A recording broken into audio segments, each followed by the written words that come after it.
بسم اللہ الرحمن الرحیم الحمدللہ رب العالمین۔ السلام علیکم عزیز طالبات۔ آج کا ہمارا موضوع پاکستان کے چھٹے وزیر اعظم ابراہیم اسماعیل چندریگر کے حوالے سے ہے۔ ابراہیم اسماعیل چندریگر کے نام سے یقیناً آپ واقف ہوں گے، اور اگر کچھ یادداشت میں نہیں بات تو یاد ذرا کریں کہ کراچی کی ایک سڑک آئی چندریگر ابراہیم اسماعیل چندریگر کے حوالے سے یقیناً آپ کو یاد آ جائے گی۔ اب ہم اپنے لیکچر کی طرف ابراہیم اسماعیل چندریگر پاکستان کے چھٹے وزیر اعظم تھے، اور ان کا دورانیہ وزارت کا انتہائی مختصر دورانیہ جو شو کرتا ہے، بتاتا ہے کہ اس وقت پاکستان کے سیاسی حالات انتہائی تنزلی کی حد تک کمزور ہوئے تھے۔ 17 اکتوبر 1957 کو ابراہیم اسماعیل چندریگر حکومت سنبھالتے ہیں، اور صرف 2 مہینے بعد ہی حکومت چھوڑ دیتے ہیں۔ ابراہیم اسماعیل چندریگر کے اقدامات اور ان کے مختصر دور کے اہم واقعات کو ڈسکس کرنے سے پہلے ہم ابراہیم اسماعیل چندریگر کا تعارف تھوڑا سا کر لیتے ہیں۔ کہ چندریگر صاحب 15 ستمبر 1897 کو گجرات بھارت میں پیدا ہوئے۔ آئی چندریگر نے احمد آباد کے اسکول سے میٹرک کیا اور بمبئی یونیورسٹی سے فلسفہ میں بی اے کی ڈگری حاصل کی۔ پھر 1929 میں بمبئی یونیورسٹی سے LLB کی ڈگری بھی حاصل کی۔ آئی چندریگر نے 1929 سے 1932 تک میونسپل کارپوریشن احمد آباد کے وکیل کی حیثیت سے خدمات بھی سر انجام دی۔ آئی چندریگر ایک انتہائی قابل قانون دان کی حیثیت سے مشہور و معروف ہو گئے تھے اس پورے ٹائم پیریڈ میں، 1932 سے 1937 تک کے پیریڈ میں، اور خاص طور پر 1935 کی جب بات ہم کرتے ہیں تو قانون حکومت ہند امپلیمنٹ ہو چکا ہے۔ تو قائد اعظم محمد علی جناح سے ان کی ملاقات رہتی ہے، وہیں سے بلکہ مسلم لیگ تک آنے کا جو ذریعہ بنا تھا وہ قائد اعظم سے وہی ملاقاتیں تھیں، جس میں وہ 1935 کے ایکٹ کو بھی ڈسکس کرتے تھے اور تمام حالات اور واقعات کو بھی۔ تو 1936 میں چندریگر صاحب نے مسلم لیگ میں شمولیت اختیار کر لی، اور 1937 میں بمبئی قانون ساز اسمبلی کے صوبائی انتخابات میں حصہ بھی لیا اور کامیابی حاصل کر کے ممبر منتخب ہو گئے۔ قیام پاکستان سے پہلے اس قدر بہترین ان کی قابلیت تھی کہ قیام پاکستان سے پہلے جو عبوری مرکزی کابینہ بنی تھی، تو اس میں جو مختصر سے اس کابینہ میں ٹیلنٹ ہنٹ کر کے ہمارے مسلم لیگی کارکنوں کو کابینہ کا ممبر بنایا گیا تھا، تو اس میں آئی چندریگر صاحب بھی شامل تھے۔ یہ کامرس منسٹر تھے، اور ہمارے لیاقت علی خان وزیر خزانہ تھے اس میں۔ آئی چندریگر صاحب پاکستان بننے کے بعد وزیر تجارت کے طور پر اپنے فرائض سر انجام دیتے رہے۔ پھر آپ نے سرحد اور پنجاب کے گورنر کی حیثیت سے بھی خدمات سر انجام دیں، اور اسی طرح پاکستان کے سفیر کی حیثیت سے پہلے افغانستان اور بعد میں ترکی میں اپنی خدمات سر انجام دیتے رہے۔ آئی چندریگر صاحب کو سہروردی صاحب کے وزارت عظمیٰ سے نکل جانے کے بعد اسکندر مرزا نے وزارت عظمیٰ کی پیشکش کی، کیونکہ چندریگر صاحب کا تعلق جو تھا یہ مسلم لیگ سے تھا، اور پاکستان کی بانی جماعت تھی، اور بہت زیادہ 1947 سے 1957 تک کا یہ جو پیریڈ ہے، اس میں مسلم لیگ انتہائی نیچے کی سطح تک اپنی مقبولیت میں آ گئی تھی۔ اس کے اندر دراڑیں پڑ گئی تھیں، اس کے اراکین جو ہیں وہ بہت سارے مسائل کا شکار خود بھی ہو گئے تھے اور ملک کو بھی کر دیا تھا۔ بہت ساری بدعنوانیوں کا شکار ہو گئے تھے۔ تو وزیر اعظم کے طور پر آئی چودھری گڑھ کے سامنے کچھ مقاصد تھے انہوں نے رکھے، کیونکہ ہمدرد اور مخلص انسان تھے، اس لیے ان کے خیال میں پاکستان کو افراط زر، بدعنوانی اور مہنگائی جیسے افریت سے نجات دلانا ہوگا، تو تبھی ملک جو ہے وہ ترقی کر سکتا ہے۔ یہ بطور خاص انہوں نے اپنے ٹارگٹ فکس کیے تھے۔ جب چودھری گڑھ صاحب وزیر اعظم کے عہدے پر فائز ہوئے تو اس وقت مغربی پاکستان میں ہم دیکھ سکتے ہیں کہ ریپبلکن پارٹی ہے، یہ وہ پارٹی ہے جو راتوں رات بنی تھی اسکندر مرزا کے کہنے پر، اور مسلم لیگ کے اراکین ہی اس کا حصہ بن گئے تھے۔ تو چودھری گڑھ صاحب بھی مسلم لیگ ہی کے تھے، تو اس لیے شاید اسکندر مرزا نے یہ سوچا ہوگا کہ چودھری گڑھ آئے ہیں، چودھری گڑھ جو ہے مسلم لیگ کے ہی ممبر ہیں، تو ان کے ساتھ ان کا وقت بھی گزرا ہے، تو یہ یقیناً بہتر طریقے سے حکومت کر سکیں گے۔ بہرحال مشرقی پاکستان میں اس وقت حکومت عوامی لیگ کی تھی، اور ان دونوں پارٹیز کے حوالے سے چودھری گڑھ صاحب جو ہے وہ سمجھتے تھے کہ ان کا انتخاب اسکندر مرزا سمجھتے تھے کہ بہتر ہے۔ اب ہم بات کرتے ہیں کہ آیا چودھری گڑھ صاحب کو جو وزارت ملی، جن پارٹیوں کا ایک منبع سا، ایک مخلوط سا گروپ، تو وہ مسلم لیگ کرشک سامک پارٹی جو ایسٹ پاکستان تھا اس سے تعلق رکھتی تھی، نظام اسلام پارٹی انتہائی چھوٹی تھی یہ پارٹی تو، اور ریپبلکن پارٹی جو ادھر مغربی پاکستان سے تعلق رکھتی تھی۔ ان کا ایک مخلوط سا ایک حکومت تھی۔ بہرحال کیا اس کے حوالے سے ہم کہیں کہ انتہائی ڈھیلی ڈھالی، انتہائی کمزور فریکچرڈ قسم کی حکومت آئی چودھری گڑھ صاحب کو ملی تھی۔ تو اب اس میں آپ یہ اس طرح سے دیکھ لیں کہ اتنی کمزور تھی کہ مسلم لیگ اور ریپبلکن پارٹی یہ ایک دوسرے کی حریف جماعتیں تھیں اس وقت، اس لیے کہ مسلم لیگی اراکین ہی ریپبلکن پارٹی کا حصہ بنے تھے، تو ان کو ساتھ لے کے چلنا تھا۔ اب پہلا تنازع جو ہے وہ حلف وفاداری کی تقریب کے اگلے دن ہی رونما ہو گیا تھا، اور وہ کس موضوع پر ہوا تھا؟ وہ طرز انتخاب کے موضوع پر ہوا تھا۔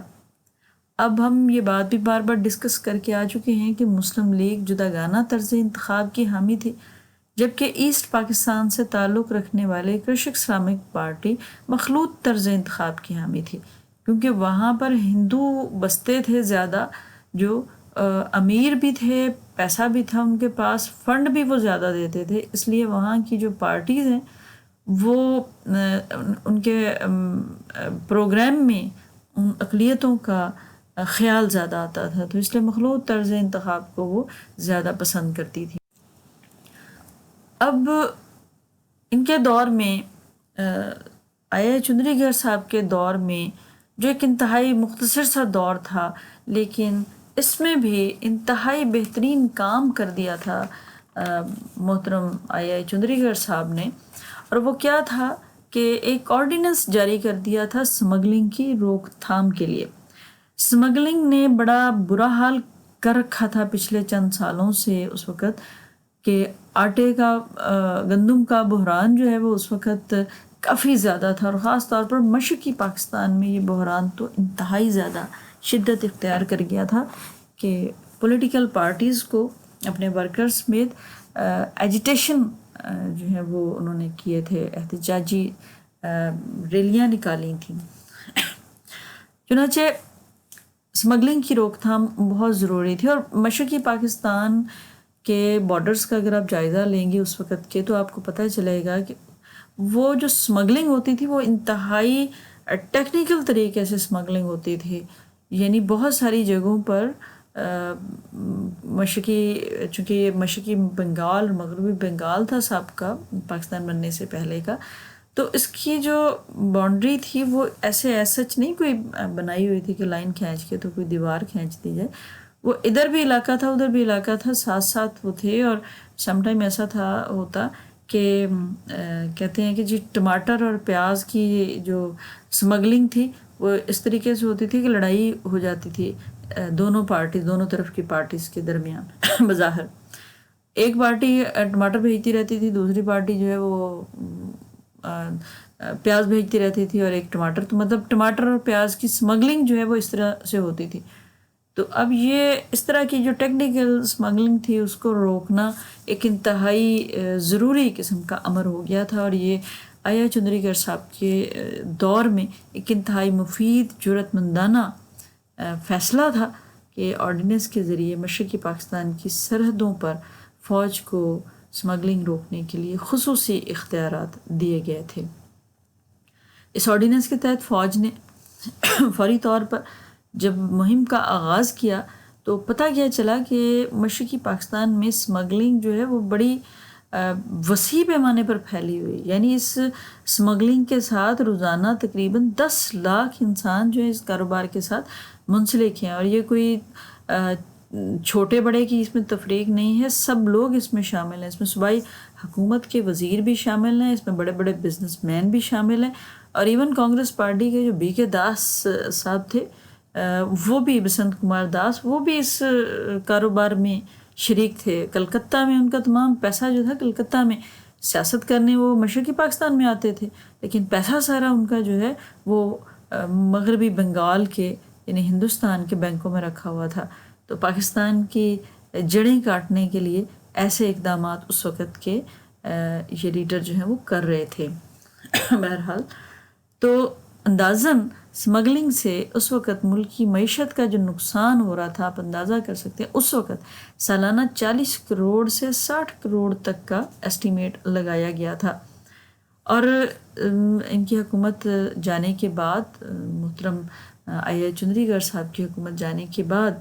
پاکستان کے مشرقی پاکستان کے جو general officer commanding major general Murad Khan Umrao Khan تھے، انہوں نے اپنی ایک نشری تقریر میں کہا تھا جنوری 1958 میں کہ 3 ہفتوں کے اندر جو باتیں میرے علم میں آئی ہیں میں ان کا تصور بھی نہ کر سکتا تھا. یہ بات میرے نزدیک ایک معجزے سے کم نہیں ہے کہ پاکستان کی دولت کو کافی عرصے تک اس بے دردی کے ساتھ دونوں ہاتھوں سے لوٹا جاتا رہا، اور اس ملک کا اقتصادی نظام پھر بھی معدوم منہدم نہیں ہوا. اب ہمارا ہاتھ ان مگرمچھوں تک پہنچنے والا ہے جو سمگلنگ کے اصل مجرم ہیں، جو ڈھاکہ اور نارائن گنج میں بیٹھ کر تار ہلاتے ہیں اور جن کے اشاروں پر یہ وسیع تنظیم حرکت کرتی ہے. یہ لوگ غلط فہمیاں پیدا کرنے کے لیے شور مچائیں گے اور اپنے سیاسی اثرات سے کام لے کر فوج کے خلاف الٹا سیدھا پروپیگنڈا کریں گے. ان کے ہتھ کنڈوں سے ہوشیار رہنے کی ضرورت ہے. اب آپ یہ دیکھ سکتی ہیں کہ اس کالے دھندے کے بارے میں جو ہمارے کمانڈنگ آفیسر تھے انہوں نے کیا بات کہی، اور ایسے ایسے سیاستدان بھی اس میں شامل تھے جو جن کی وزارت جو ہے محتاج تھی ان بزنس مینوں کی اور ان لیڈروں کی جو اسمگلنگ کے کام میں ملوث تھے. چنانچہ ان کی حکومت جو ہے، آیا چندریگر صاحب کی حکومت بھی جو ہے وہ اسی لیے اتنی جلدی جو رخصت کر دی گئی. یہ ایک تاریخی تجزیہ ہے کہ یہ اتنی جلدی اس لیے رخصت کر دی گئی کہ اس حکومت نے جو یہ آرڈیننس جاری کیا تھا، اس آرڈیننس کی وجہ سے ہندوستان میں بسنے والے، ہندوستان میں پیسہ دینے والے مشرقی پاکستان کے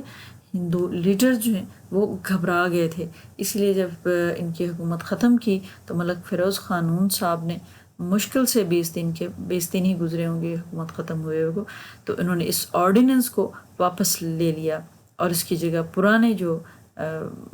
کسٹمز ایکٹ تھے ان میں چند ترامیم کر کے ان کو نافذ کر دیا.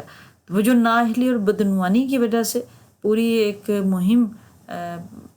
فوج کے سپرد کرنا پڑی تھی، اور فوجی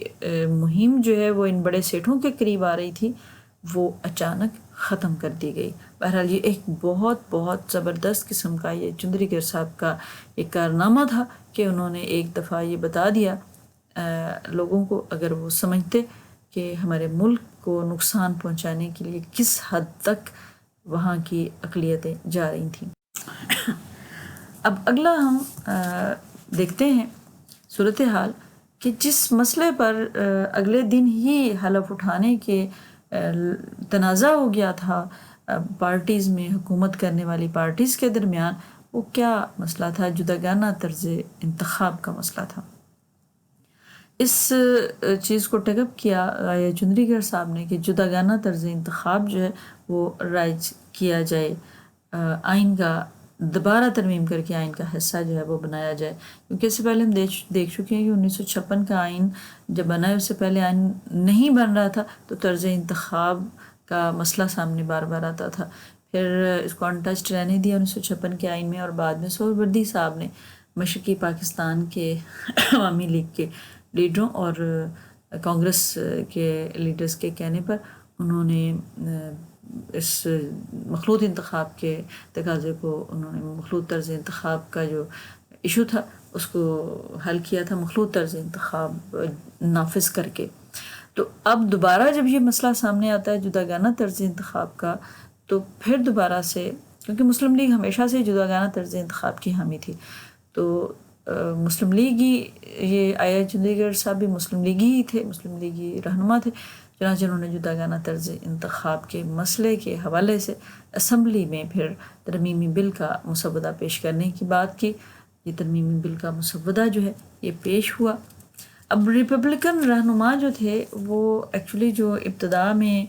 کہنا چاہیے مسلم لیگ سے ہی تعلق رکھتے تھے، وہ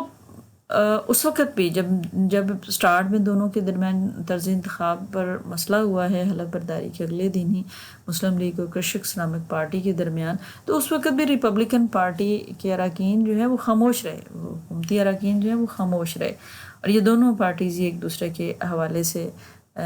بولتی رہیں۔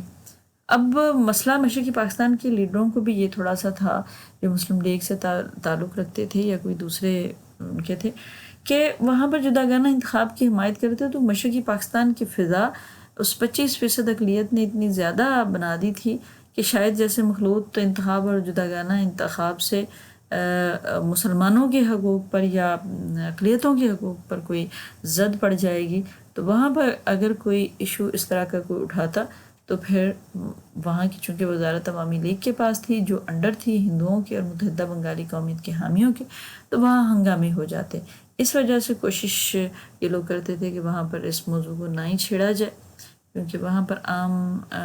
ہر عام بندے کو تو ظاہر ہے نہیں پتہ ہوتا معاملات کا، یہ تو جو ٹیکنیکل ہوتے ہیں قانونی لحاظ سے ان کو یہ سب خبر ہوتی ہے۔ تو ہنگامے ہونے کے خدشے کے پیش نظر اس وقت بھی یہ معاملے سامنے نہیں آتے رہے، اور یہ مسئلہ بڑھتا چلا گیا کہ طرز انتخاب کون سا ہوا جائے۔ سہروردی صاحب نے تو مخلوط کر دیا، پھر جداگانہ طرز انتخاب کی جب باری باتی ہے جس کو ہم ڈسکس کر رہے ہیں، تو ریپبلکن رہنماؤں نے اس بل کے معاملے میں جو ترمیمی بل کا مسودہ پیش ہوا تھا، اس میں وزیر اعظم آیا چندری گڑھ صاحب کی حمایت سے انکار کر دیا تھا۔ پہلے انہوں نے انکار یہ کہہ کر کیا تھا کہ پہلے وہ اس بات کا جائزہ لیں گی، انہیں وقت دیا جائے کہ وہ جائزہ لیں مشرقی پاکستان کے حالات کا کہ وہاں کیا صورتحال ہوتی ہے۔ ایکچوئل وہ اس بات پر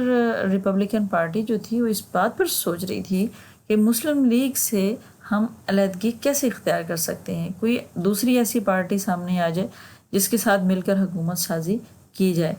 اور یہ بات سکندر مرزا بھی تھوڑا سا پریشانی میں تھا، اس نے بنوا تو دی تھی مسلم لیگ اور ریپبلکن کی حکومت، مگر اب وہ پریشان تھا کہ ایسا نہ ہو دونوں جو پارٹیاں ہیں وہ آپس کی پرانی دوستی ہے تو پھر کہیں دوبارہ سے نہ مل جائیں، تو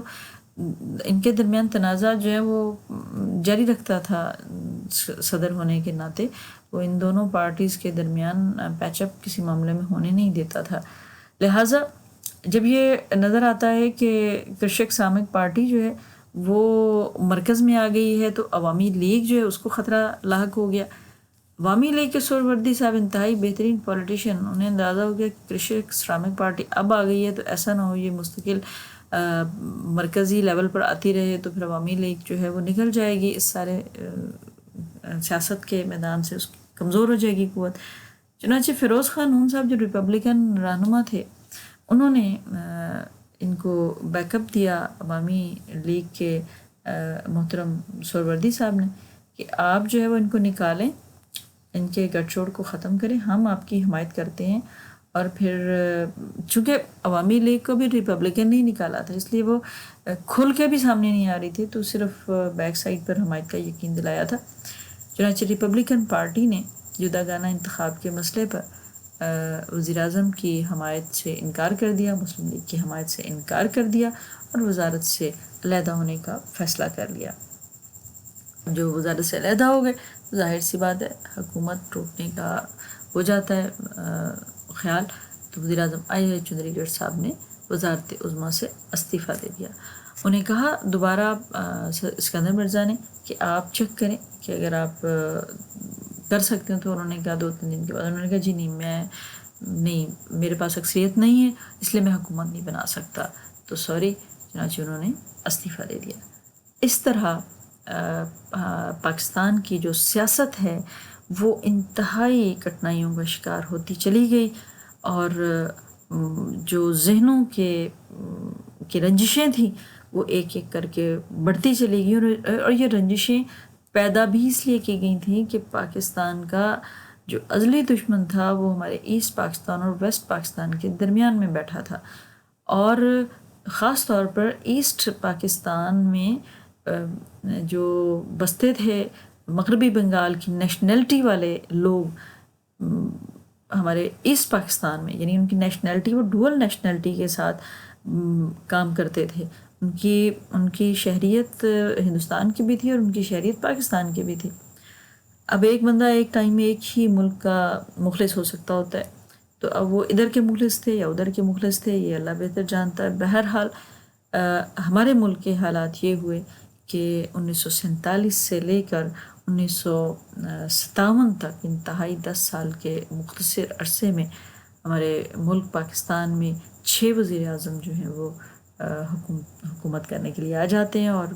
7ویں وزیر اعظم ملک فیروز خانون، جن کو انشاءاللہ تعالی ہم اگلے لیکچر میں پڑھیں گے. اور اس کے بعد پھر ملک کے حالات بالکل ختم ہو جاتے ہیں اور ماشاءاللہ کا سامنا کرنا پڑتا ہے. تو یہ آج کا ہمارا لیکچر ختم ہوا. انشاءاللہ تعالی